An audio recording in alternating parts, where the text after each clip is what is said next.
Jai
Her Grace Gita Mataji.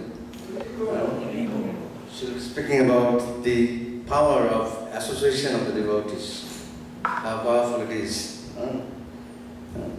Because by the association of the devotees, you can develop pure devotional service. That's what Rupa Goswami says, the nectar devotion. Only through the association of the pure devotees, you can develop pure devotion to Krishna. Pure bhakti. So let's welcome Her Grace Gita Mataji by chanting one time loudly Hare Krishna mantra. Hare Krishna, Krishna Krishna, Hare Hare, Hare Ram, Ram Ram, Hare Hare. Thank you very much. Hare Krishna.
Hare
ki jai.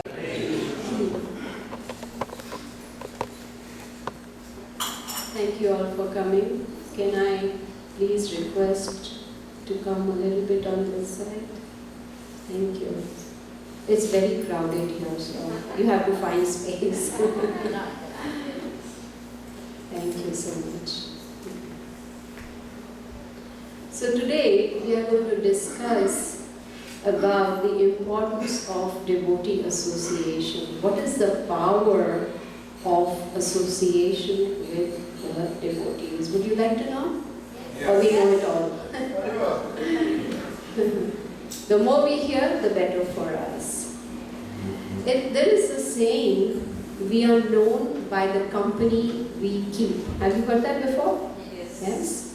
Just like you are what you eat. Right? So we are known by the company we keep. Srila Prabhupada says that associating with devotees is equal to association with the Supreme Lord Krishna. It's that very powerful, I know, and we take it so lightly. When we meet devotees, we're like, hi, what's up? And then we're gone. Yeah, we don't spend time to talk to them. I'm guilty.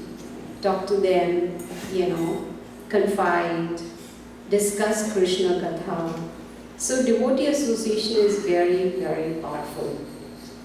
In Nectar of Instruction, Rupa Goswami, he explains how to associate. First of all, we need to recognize who is a devotee and who is not. That doesn't mean we wear judgmental glasses and go around saying, this one is a devotee, that one is not, Because we don't have the authority to judge others. But he gives us knowledge. Based on that, we can see what is the level of that devotee's progress in spiritual life. So there are three. One is Kanishta Adhikari, which is a neophyte devotee who is beginning the process of Krishna consciousness. Then the next level is not Uttam, Madhyama. And the topmost is Uttam Adhikari, that's a pure devotee. So, in the Nectar of Instruction, Rupa Goswami says that when we take on this knowledge and understand and identify, then how do we deal with the devotees? It should not be random, because devotee association is so very important for spiritual upliftment. If we really want to progress spiritually, then we don't have a choice but to associate with devotees. So he says, the neophyte devotee who is just beginning the spiritual life, is progressing on the spiritual path, he is the one who has faith in the Lord. And he is initiated also. He is chanting. And he is also worshipping the deity, but he doesn't know how to behave with other devotees. So the faith is not very firm. It is just basic faith. And such a devotee is not aware of the conclusions of the Shastras, which means is not very well knowledgeable, has not studied the scriptures thoroughly. So such a devotee we should mentally respect. Very important. It's very easy for the mind to think, oh, that one is a neophyte devotee. Okay. No. We still got to respect each and every. In fact, Bhagavad Gita teaches us we should respect all living entities. All living entities.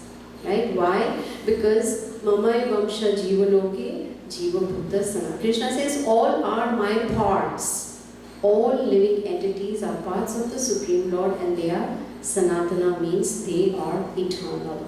So now these Kanishta Adhikaris, these neophyte devotees, Rupa Goswami says that they do not have the ability to preach, to give this knowledge to others. They do not have that ability.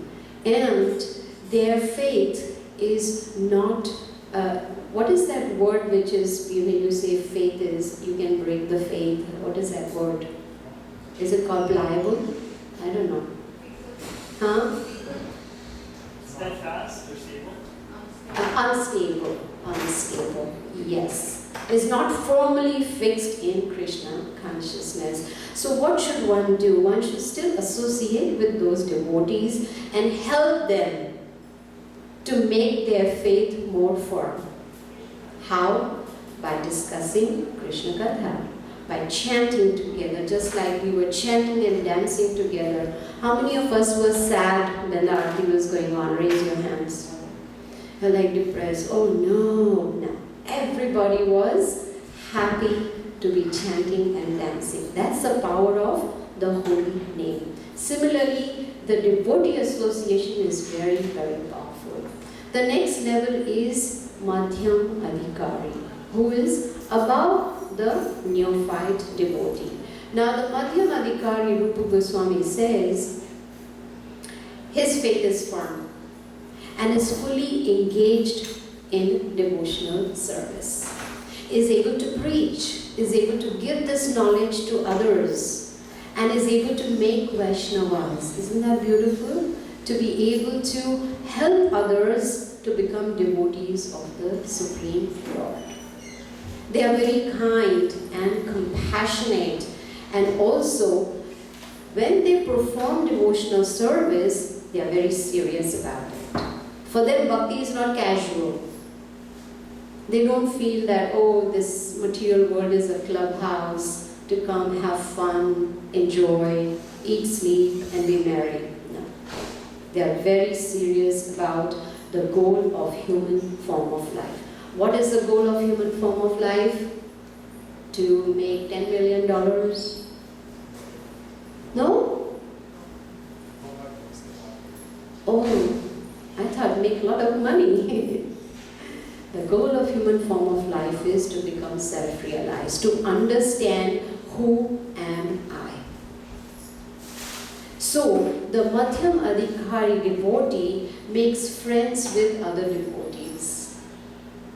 The heart is very soft, is very conducive for Krishna consciousness, and such a devotee avoids the association of those who are not interested in bhakti. Why do you think so? It's a big question. Why? Why don't they want to associate with those who are not spiritually inclined?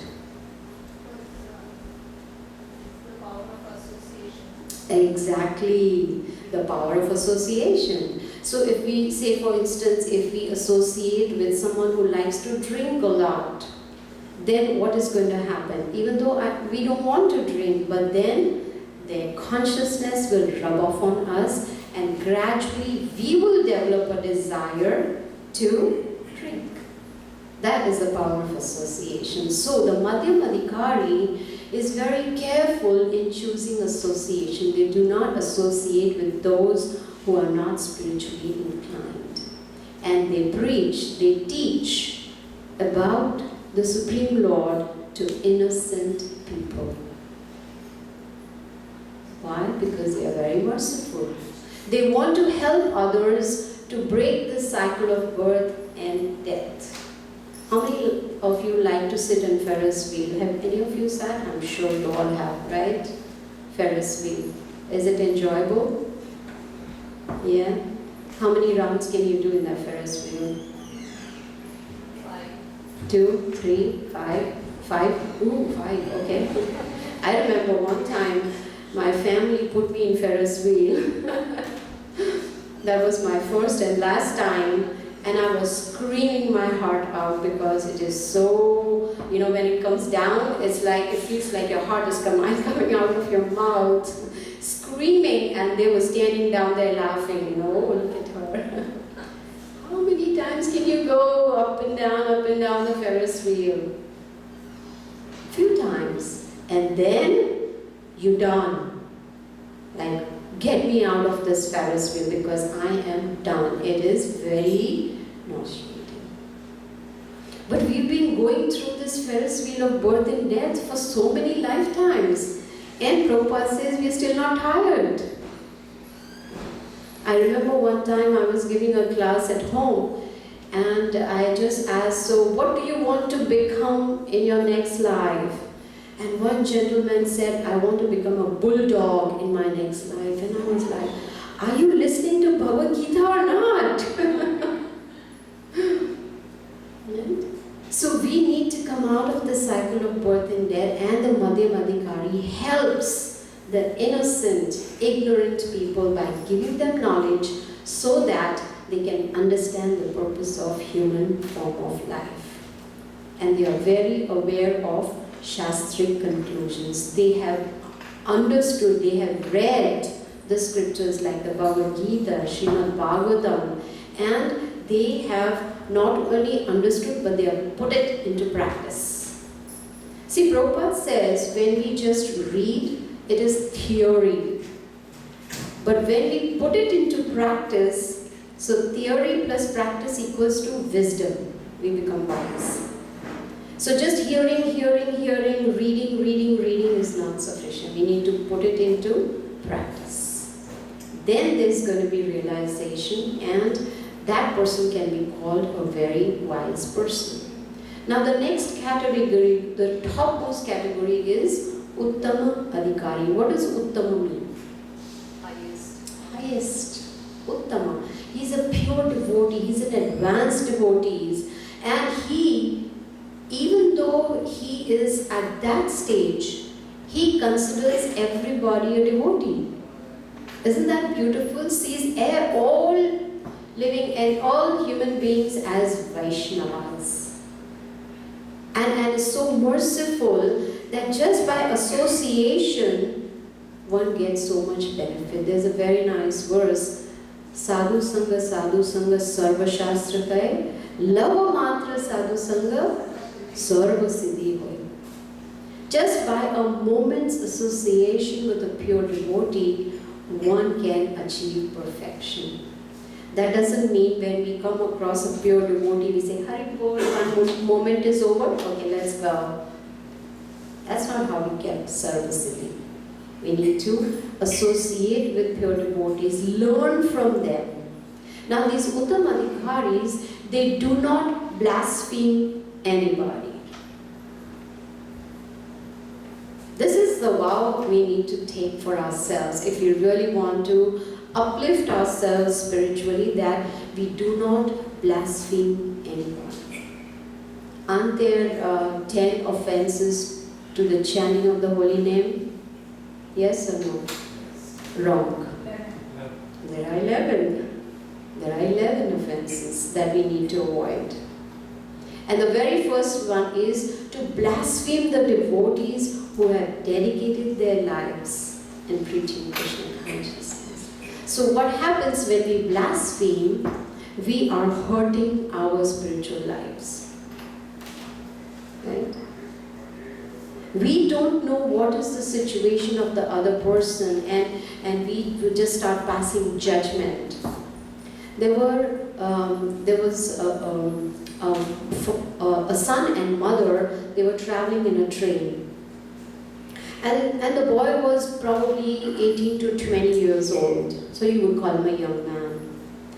And when the train was, moving, he was super excited.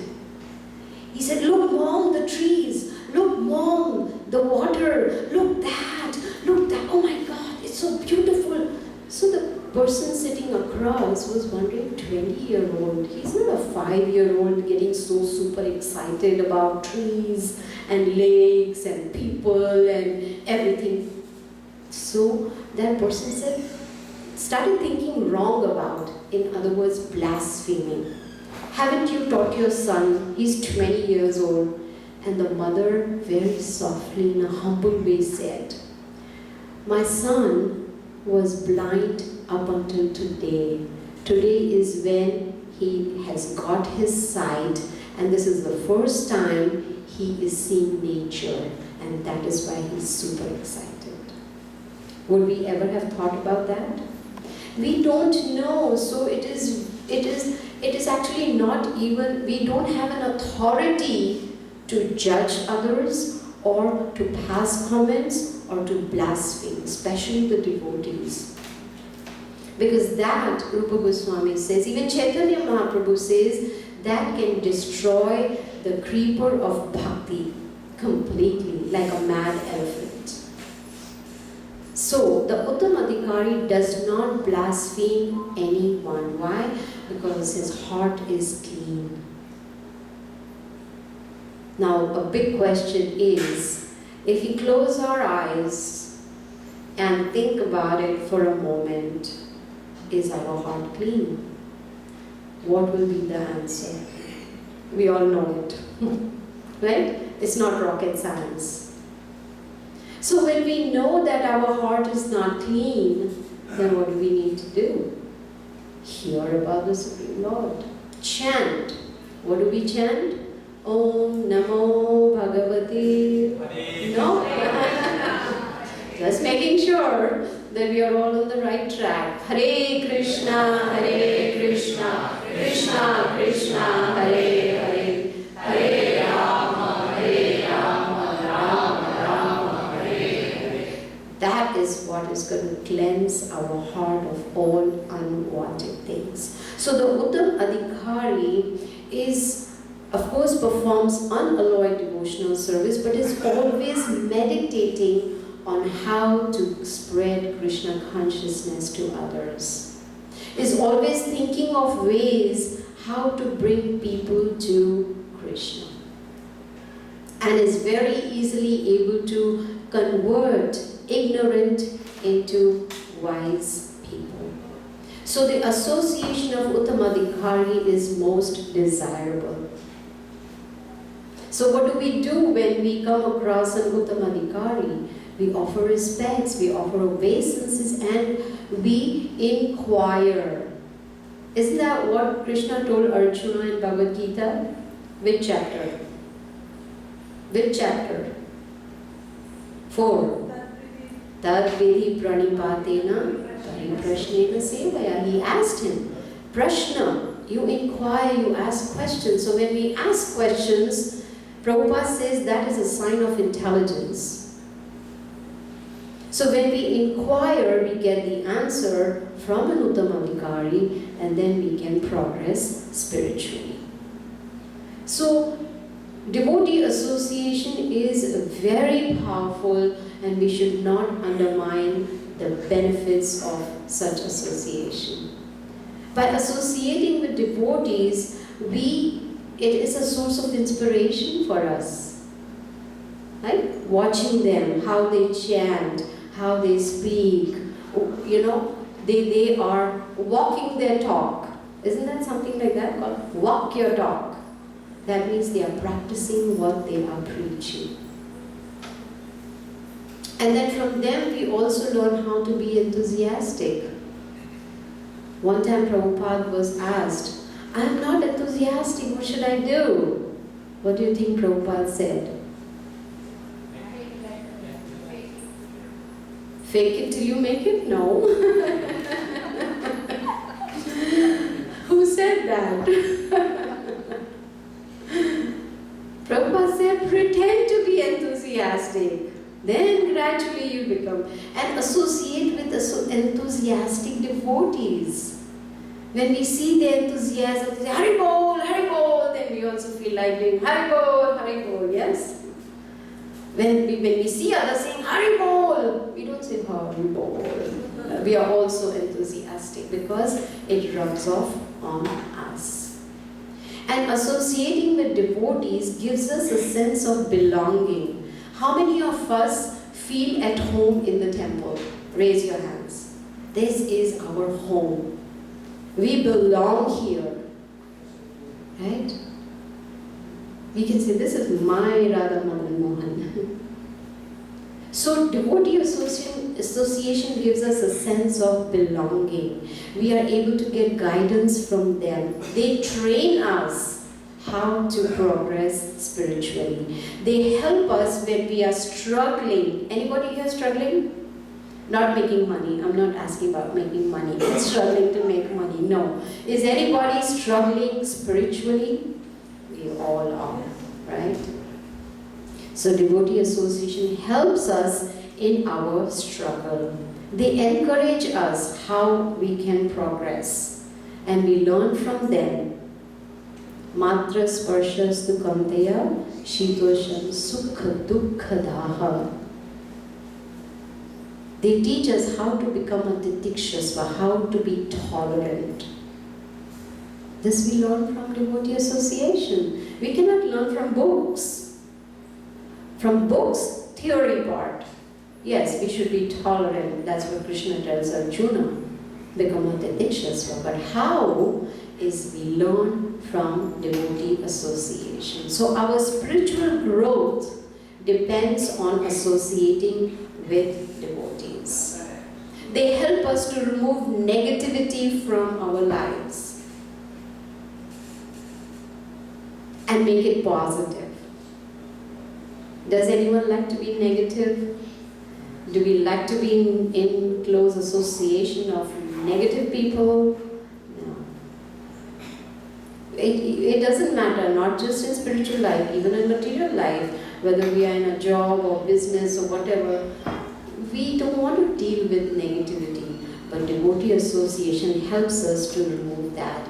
They help us to get closer to Krishna, to develop a deep connection with the Supreme Lord. Rupa Goswami has given us so many different points, so much guidance in Nectar of Instruction, besides of course in Nectar of Devotion also, how to associate with devotees. And the best part is, especially Uttamadhikari, they have no personal agenda. How many of us make friends with benefits? Think about it, right? What's in it for me? If I'm your friend, what do I get from you? But that is not what is relevant in spiritual life.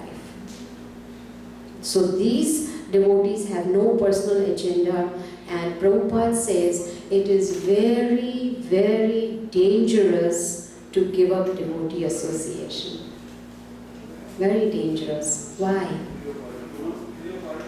Because we can fall into Maya. So Srila Prabhupada says, in fact, Chaitanya Mahaprabhu, he told Sanatana Goswami in Sri Chaitanya Charitamrita, I'll read it, he says, the spiritually powerful message of Godhead can be properly discussed only in the society of devotees. And it is greatly pleasing to hear in that association. If one hears from devotees, the way of transcendental experience quickly opens, and gradually one attains firm faith that in due course develops into attraction and devotion. So Srila Prabhupada is guiding us to seek devotee association. So when we come to the temple, besides having darshan, besides taking part in the arati, besides hearing the class with open eyes and not falling asleep, and then associating with devotees, talking to them. If you don't know them, approach them, ask them, what is your name? My name is so-and-so. Where are you from? And this is how we start a conversation and we start becoming friends with devotees. How many of us have seen each other for years? Do we know each other's names? All of them? I'm guilty too. So Srila Prabhupada says devotee association is very important. There's a very nice Vaishnava song, Shuddha Bhakata Charana Renu Bhajana Anukula Bhakata Seva Parama Siddhi Prema Latikara Mula. What does that mean? Shuddha Bhakta, a pure devotee. Charana Renu, take the dust from his lotus hands. Good, feet. Just making sure. Take the dust of his lotus feet. Right? Bhajana Anukula. Then we perform devotional service. Bhakata Seva, we serve the devotee. How can we serve the devotee? There are so many ways. We can serve with our speech, with our body, with our mind. Service. Service attitude helps us to become humble. In the Bhagavad Gita, Srila Prabhupada gives the definition of humility. Does anyone know? I talk about this all the time because it's so beautiful. Don't I talk about it every time? Yes, sorry. But it's so beautiful. What does Prabhupada say?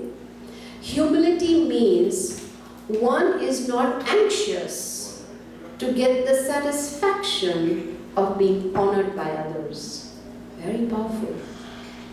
We're not anxious that the moment I enter into the temple room, who is watching me, who is respecting me, who is offering obeisances unto me, who is it who's saying Hare Krishna to me with a smile? That anxiety is not there. That's humility. Not expecting others to offer respects to us, but in return, we offer respect to others. So, Bhakata Seva, what does that mean? That means, Prabhupada says, not only worshipping the pure devotee with awe and reverence, respecting, but making sure we value the association of that devotee. So when we perform devotional service, which starts with hearing and chanting, in the association of devotees, that's when we progress. And then the creeper of devotion starts growing more and more. But then Chaitanya Mahaprabhu says we need to protect that creeper of devotion. How? With the association of devotees. When we have a beautiful plant growing, what do? We put a fence around it so that the animals don't come and destroy it. So that devotee association is that fencing that helps us to not fall in Maya. So that we don't fall off the wagon. Something like that they say, right? Fall off the wagon. I don't know what that means. That means fall down, I guess.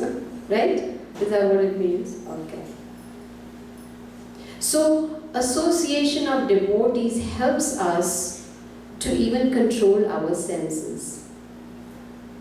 Say when I'm driving a car and a cop is sitting next to me, will I break the traffic rules? I dare not. Because if I do, then I'm going to get a ticket. Right? That means points. That means insurance goes up, the premium goes up, etc., etc., etc. So the devotees are like our cops. So if they are next to us, we are not going to break any spiritual rules. Does that make sense? And they are the ones who will catch us and say, hey, you're chanting, but you're falling asleep. You're following the four regulative principles, but not very strictly. So devotee association is very, very important. And let me talk to you about the power of a pure devotee. Have you all heard about Narad Muni? Yes? The one who reaches the wrong place at the wrong time, right? No, that's wrong. He reaches the right place at the right time to do the right thing. Now, Narad Muni was able to change the heart of a dacoit. What was his name? Ratnakar. Right? He was able to purify the heart of the dacoit who later on became Valmiki and was able to write the Ramayana. That is the power of a pure devotee like Narad Muni. So it's important to be friends with devotees. There are two kinds. One is called the Mitra. Mitra means ordinary devotee. And Suhrit. Suhrit means best friend. Who remembers that verse from Bhagavad Gita where Krishna talks about Suhridam? Bhoktaram yadna tapasam sarva maheshwara Suhridam sarva bhutanam gnatva mam shanti vichati. So if we want shanti, we want peace of mind, then we need to take shelter of our well-wisher, our best friend, Suhrit. Suhrit means our best friend. So we should try and make friends with devotees as as if they are our best friends. Because what is the goal? We have the same goal. And what is that? To go to Hawaii. No? To go back to Godhead, to go back to the spiritual world.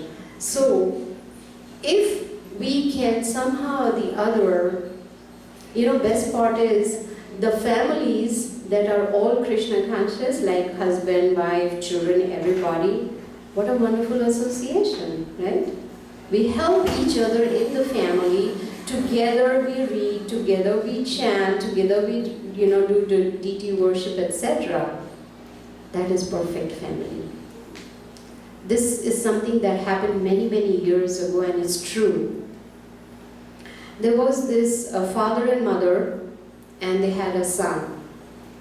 And the son was about to graduate.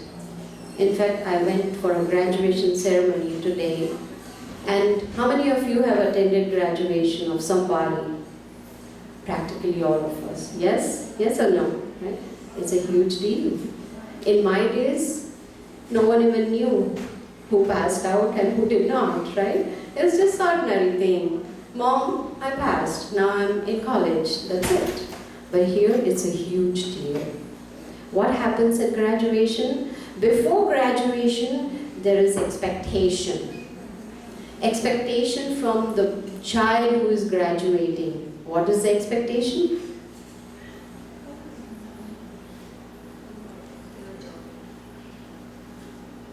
A gift. Yes or no?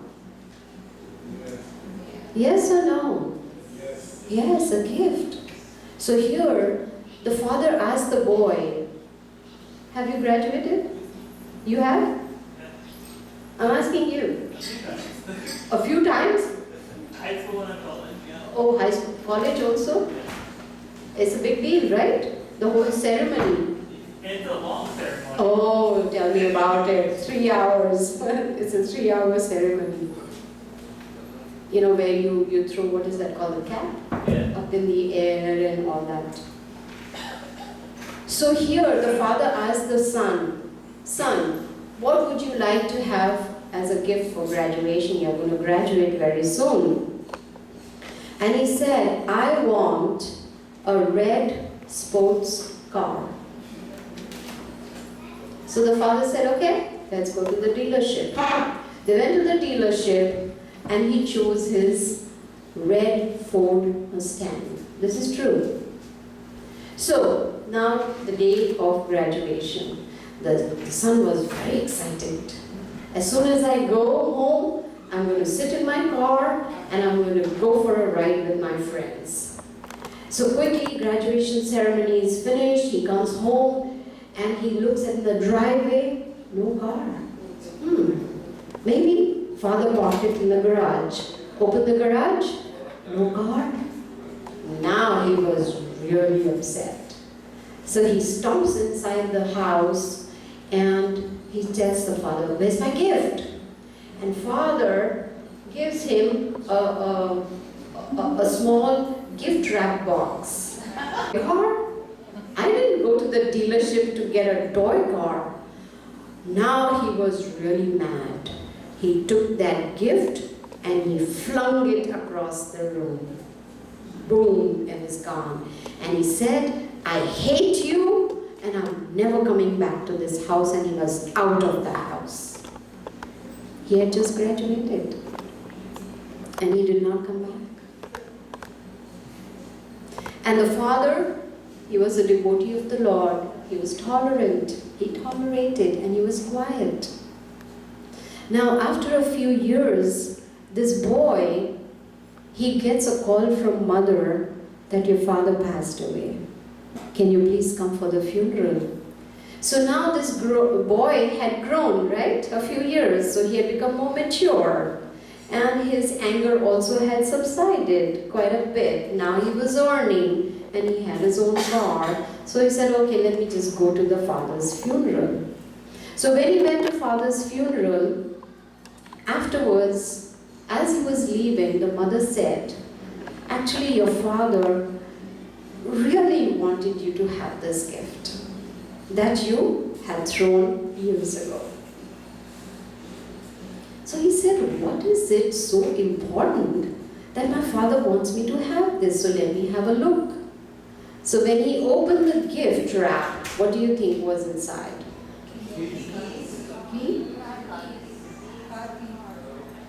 There was Bhagavad Gita. The father had presented the son with the Bhagavad Gita. So he thought, well, this must be something very precious. If he insisted on me having it, let me see what's in it. So as he was going through the pages, he found a check.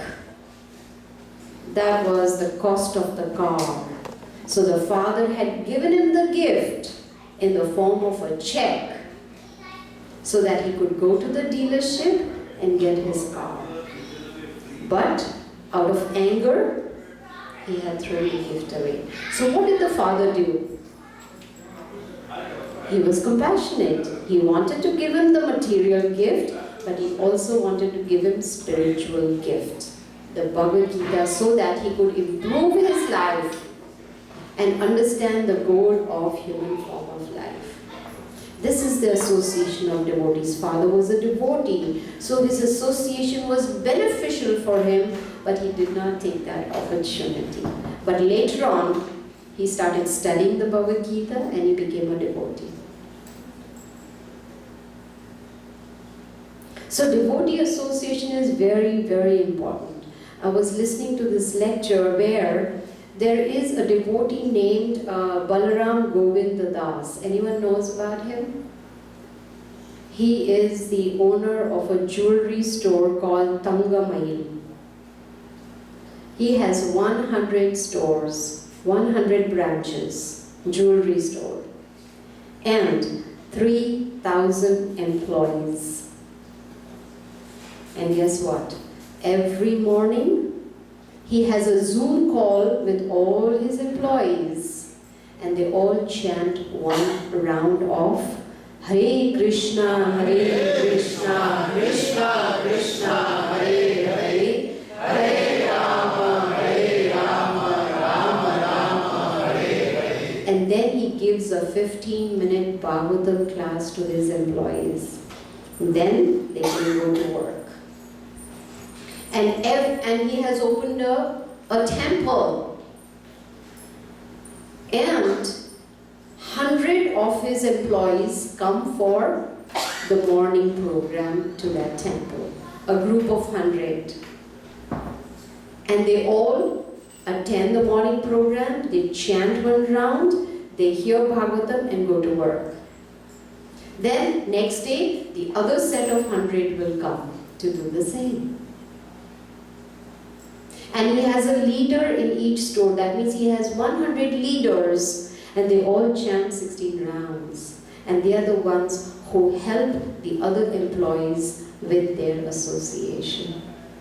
Isn't that a perfect place to work in? Right? Where you are getting material benefit, but at the same time you are getting spiritual benefit also. So we should not take devotee association very lightly because it's very, very powerful. So I'm going to end here. If anyone has any questions or comments, you're welcome to ask.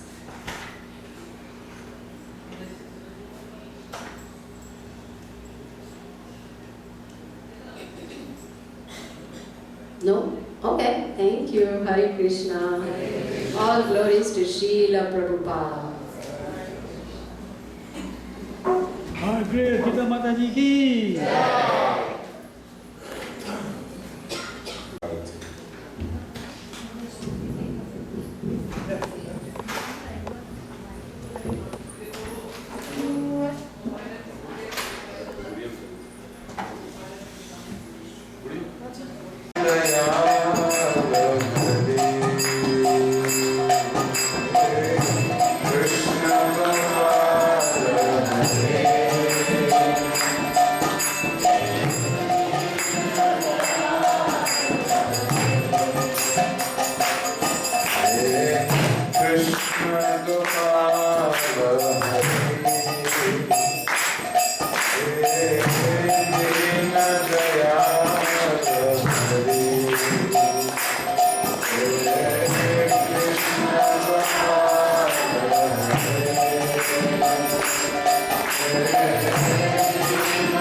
Hare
see them with, where is their child?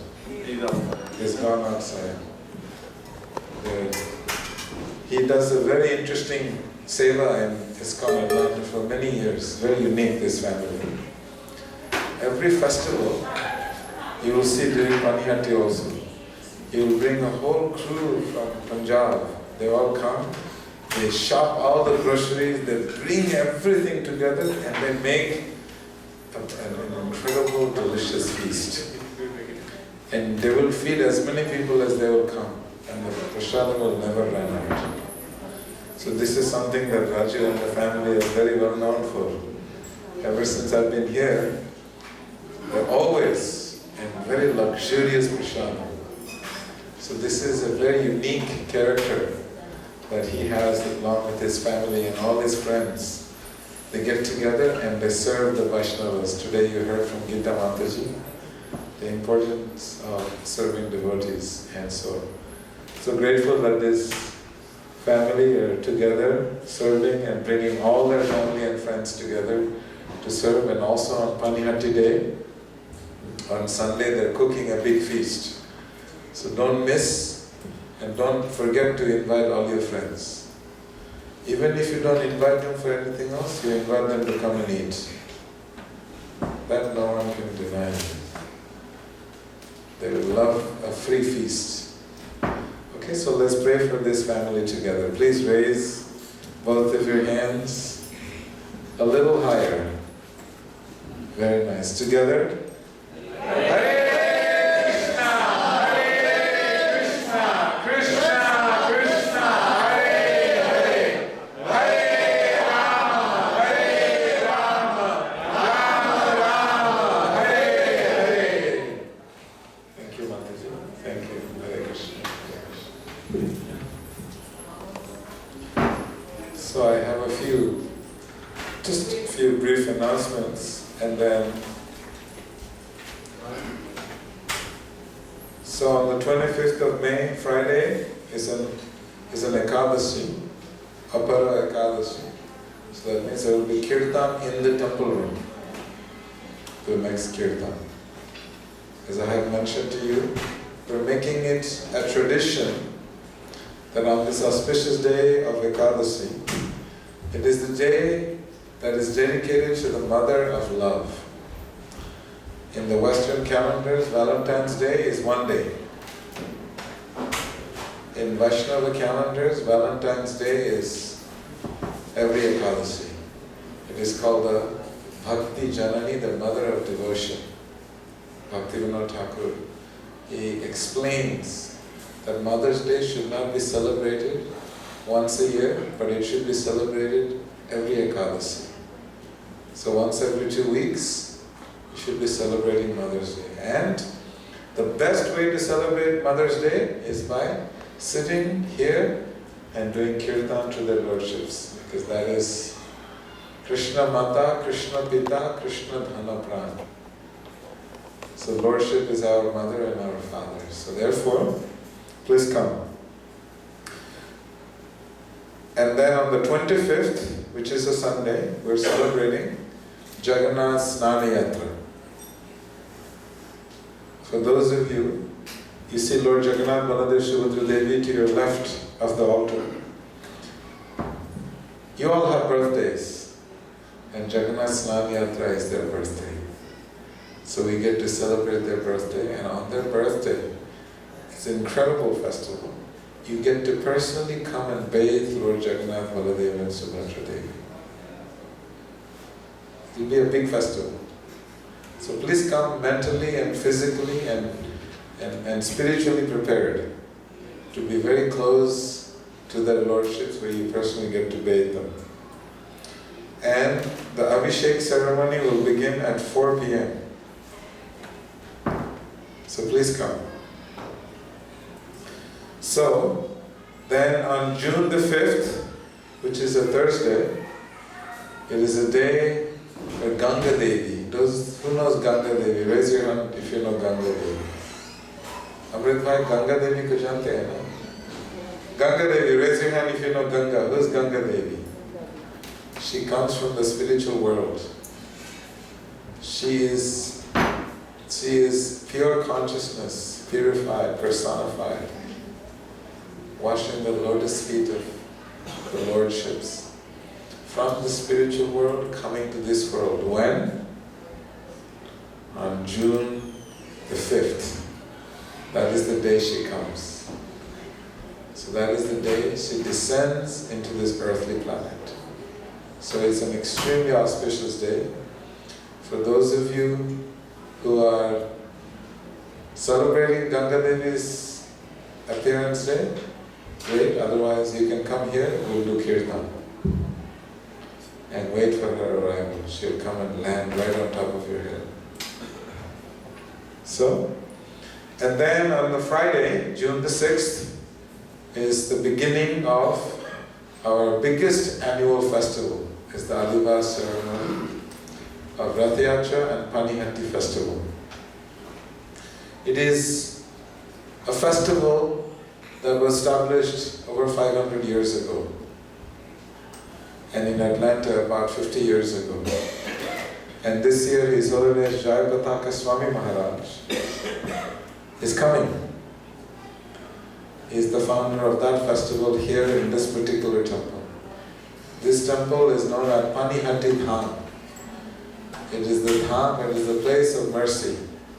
Sri Nityananda Prabhu. So, on this auspicious day, Jayapataka Maharaj, who never misses this festival, he will personally be here. And most of you know that his health is not well. He's been quadriplegic for almost a decade. And he's taking dialysis twice a week. But his desire to be here for the festival is so intense, because on that festival, something incredible happens that if you keep your eyes open, you may be able to see it. If you are not paying attention, you will not see it. You will actually see these two deities in the middle of the altar. They actually dance. They walk around this property and they dance. And many people have seen it. So he is coming to dance with these two deities. And he's coming just for this festival. And this may also be his last trip to the United States of America, because his health is not well enough to travel. So he is making his last spiritual dance to this place. We're still organizing and working on the logistics of how to put dialysis in the airplanes, British Airways, so he can fly and then come to Atlanta. So, a lot of logistics are going on behind the scenes, but he's determined to be here, and all arrangements are being made. So it will be a big festival. I'll tell you one thing, that he has thousands, maybe about 100,000 disciples all over the world. All the disciples just from the United States will all be coming here to have his darshan, along with many, many other devotees, thousands of people. So this will be a big, big Panihati festival. And if you want to experience spiritual ecstasy, then you must make sure that you are here those 3 days. Starting June 6th, which also happens to be Pandava Nirjala Ekadasi. It's a very interesting festival, which means it is a day where you get to do a special fast. Who here knows what Ekadasi is? Raise your hand. Raise your hand if you don't know what Ekadasi is. It's perfect. I was just explaining Ekadasi is the most auspicious day of the month. It is the day of Mother of Devotion.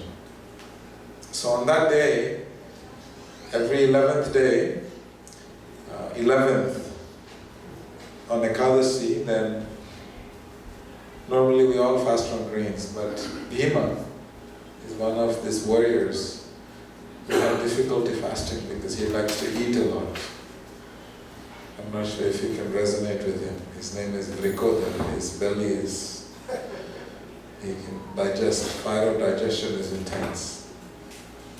So much so that food would be divided into two parts between the 5 brothers. And he would get half, and the other 4 brothers would get the other half. But on this day, Pandava Nirjala Ekadasi, he did a full fast. He didn't eat anything. Krishna said, I bless this Ekadasi. That even if you don't do any Ekadasi in your life, you do this one Ekadasi, then you would get the benefit of all the Ekadasis. So this is the shortcut that we're sharing with you. If you have not done any Ekadasi, on this day you must do it. You can get the same benefits. So that is on Friday, and it's done also with an Adivas ceremony. And then on the 7th is the Rath Yatra festival. Rath Yatra festival is these lordships here, Jagannath, Baladev, Subhadra Devi. They're going to go on a stroll through the streets of Atlanta. They will be escorted by the Atlanta PD, driven in stretch limousines, and we'll have a beautiful parade in downtown Atlanta in a place near Woodruff Park on Walton Street. We'll start and we'll go around Centennial Olympic Park. And everyone is invited. You're not just invited, you're requested to come, because even if you just see Lord Jagannath on the chariot, your life is successful. Padma Puran has a very beautiful one line. It says, Rathecha vamanam drishtva punar janma na vidyate. That if you see Lord Jagannath on the chariot, let alone pull the chariot, if you just see Lord Jagannath, you never have to take birth again in this material world. So that is on the 7th, which is a Saturday.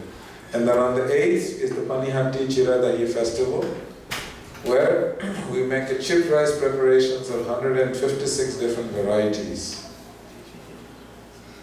And recipes from all over the world will cook and will offer to the lordships, and you get to have all those pots. So the interesting thing is that every year everyone gets an opportunity to offer a special bhoga to their lordships, and everyone will get an opportunity. So this is the schedule. Now, as you know, this temple is yours, the lordship is yours, they don't belong to me, they're all yours, this property is yours. And so for this festival, we are hoping to host about 3,000 to 4,000 devotees. That means we're going to cook for them 3 meals a day, 3 feasts. Lakshman Prabhu, can you please raise your hand? Raise your hand. You can see him? He's cooking, he's arranging for cooks and prasadam to be served out every single day, those Friday, Saturday and Sunday.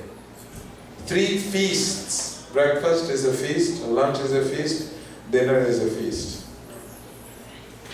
So he is in charge of that. So he will need lots of volunteers for cooking, for cutting, for serving, for washing the dishes. Everyone gets a lot of opportunity to do seva. Anyone has been to the Golden Temple? Raise your hand if you've been to the Golden Temple in Amritsar. For those of you who haven't gone, I recommend you to go see it. Every year I take 50 American students of mine to visit India. And one of the things I make them experience is the mood of seva, of service. We take them to the Golden Temple. We take them for 1 hour, they spend all day, because there is so much joy in service. They're making rotis, they're cooking sabjis, and serving, and serving, and serving. And so that mood of seva is in this temple. And so we want to make sure that those 3 days, please come and just volunteer. Whatever time you have, you're going to get full opportunity to do seva. When you come, bring fruits and flowers and rice and dal, whatever you want. Whatever you want, you put them in the kitchen and they will cook it for everyone that comes. And no questions asked, everyone is welcome to eat. And not only eat, you can take, you can do whatever you want, just take prasad. So that is the uniqueness of this festival. So for this 3-day festival, we spent approximately around $70,000.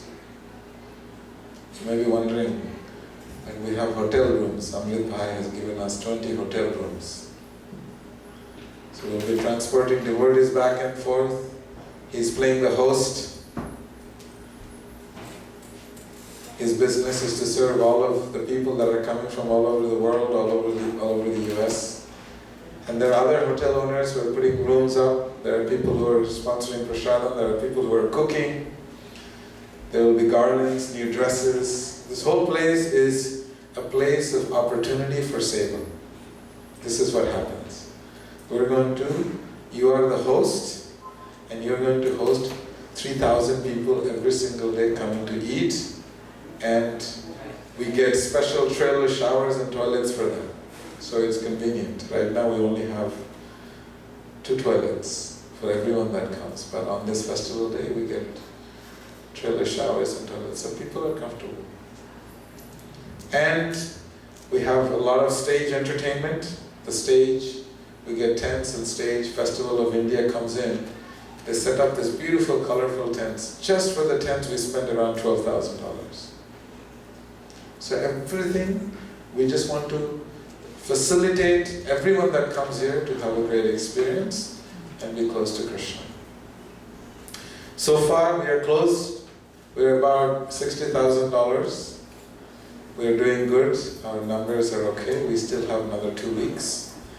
So this week, I'm going to call out and then together we can all give them a big Haribol. There is an anonymous donor for $5,001. And let's do a big Haribol for this anonymous donor. A little louder. Yes. And then there is another anonymous donor for $5,001.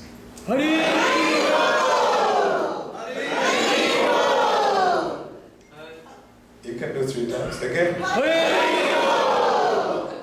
And then we have Amrita Gaurangi Mataji. She sponsored $1,001 for an arati. Just before Lord Jagannath goes on the parade, on the Rath cart, there's an arati that everyone gets to do, and you all have the opportunity to also come and join. She donated $1,001, and Om Singh and family, $3,001. Madhukar Prabhu, $1,111. And Pradeep Harshad Bansal, $1,001 for Prashad. So let's give a big Haribol to all the sponsors.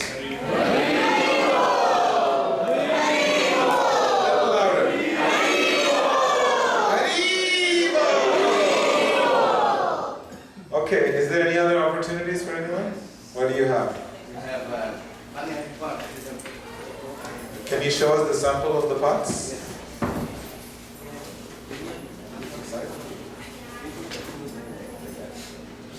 So you see these pots?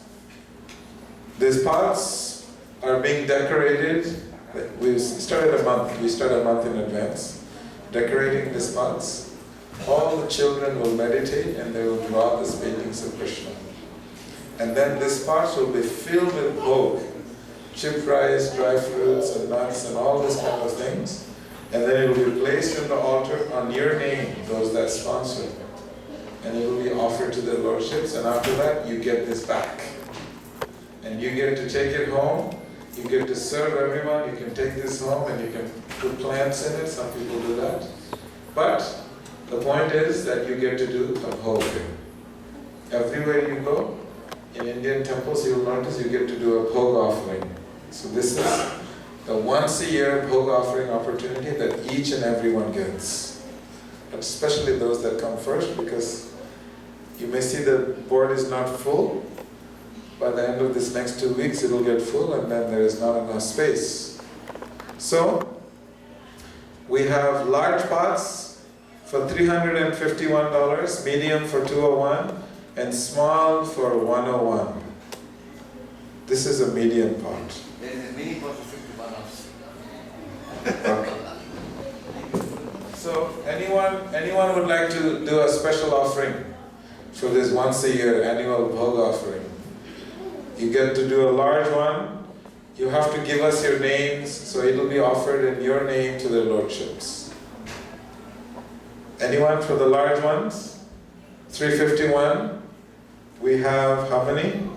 56. 56 of it. Okay, anyone who wants to do the large pots?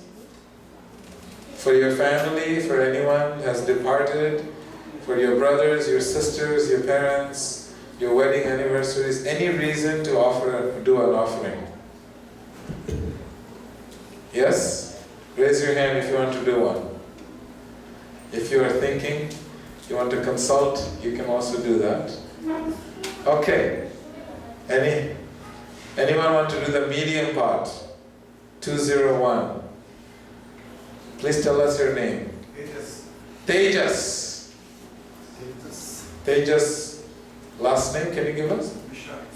Tejas Vishal. Mishra. It's a Pandit. Tejas Mishra. Let's give a big Haribol for Tejas Mishra.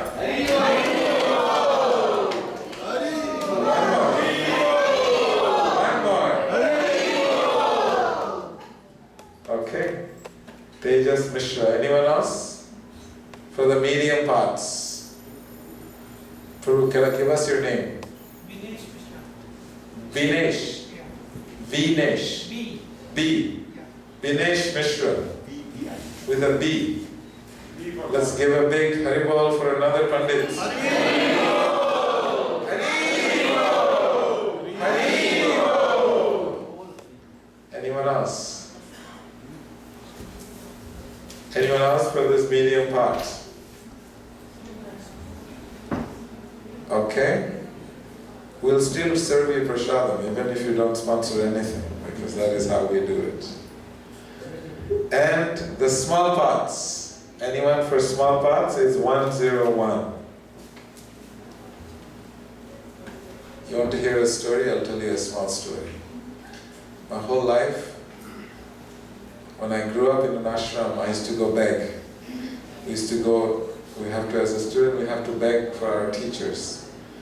So we were taught to beg, but not for ourselves, but for others. And then I became a manager in Mayapur, our headquarters. And I never thought I would have to beg again. And then I moved to the United States 20 years. In the US, I had become a professional beggar for Krishna. So when people ask me, what is your profession? I say, I'm a beggar. Because I go around begging for Krishna. Please, help us serve Krishna. So thank you all for helping me. Sudev. I have seen this boy grow up in my eyes with his biggest smile from one year to another. Sudev, raise your hand a little higher. Let's give it up for Sudev. Haribol! Haribol! He's such a good child. He's not a child anymore. He's a big muscle man. He used to bring his friends to come every week to serve the homeless people. We do feed the homeless people every day. Prasadam, so he used to bring his friends to do food for lives. Such a good boy. Well trained by his mother and his father. Thank you, Sudev. Anyone else for any of the small pots? Rishabh Jain. Rishabh Jain. Rishabh Jain. Everybody, let's give a big Haribol for Rishabh Jain.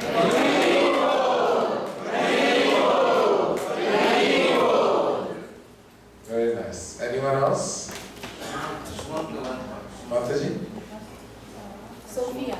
Sonia Mataji. Sonia, sorry. Sophia. My bad. Sophia Mataji, please forgive me. My old age is kicking in. I don't always remember the names. So let's give a big Haribol for Sophia Mataji.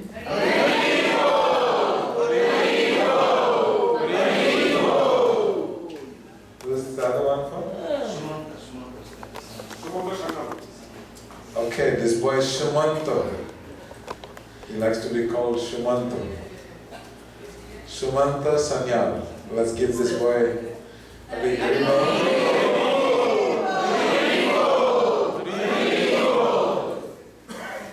Anyone else?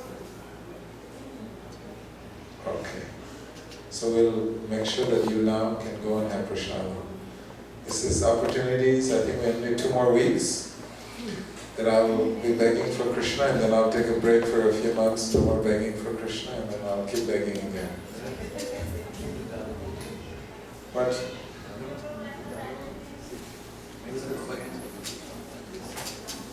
Oh, there's more opportunities for you. Friday lunch opportunity is here for $1,001. Anyone feel inspired? Friday lunch for $1,001.